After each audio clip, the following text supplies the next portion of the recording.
Deux. Jessica qui a un chapeau sur la tête.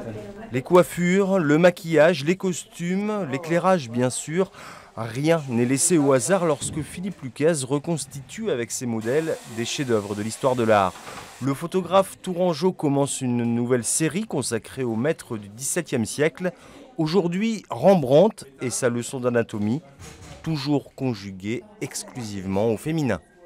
Il n'y a pas forcément de démarche féministe ni politique, mais dans mes œuvres, en effet, dans mes photos, les personnages féminins prennent toute la place.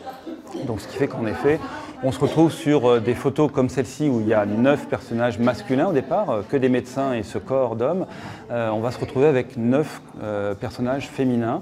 Donc elles prennent toute la place, elles deviennent médecins, elles deviennent cadavres, elles prennent tout l'espace. Fleur, tu te mets là. Aurélia, tu fais ce personnage-là, là. D'accord ? Pour reconstituer les œuvres d'art à sa façon, Philippe aime travailler dans des lieux emblématiques et chargés d'histoire. En lui ouvrant ses portes, l'abbaye de Fontevraud fait son bonheur. C'est la plus grande abbaye d'Europe qui n'a été dirigée pendant des siècles que par des femmes. Donc, comme moi, je souhaite toujours revisiter ces tableaux avec des femmes et si possible dans des lieux symboliques comme je l'avais fait au Clos Lucé avec la Seine. Là, pour moi, d'être accueilli dans ce lieu hautement féminin, ça avait vraiment un intérêt. Et dans ce lieu, on n'est pas n'importe où puisqu'on est dans les anciennes infirmeries. Et donc forcément, pour revisiter la leçon d'anatomie, c'était intéressant pour moi d'être dans cet espace-là.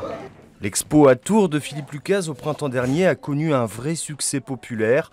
Mais pour découvrir son travail consacré au XVIIe siècle, il faudra patienter jusqu'en 2018.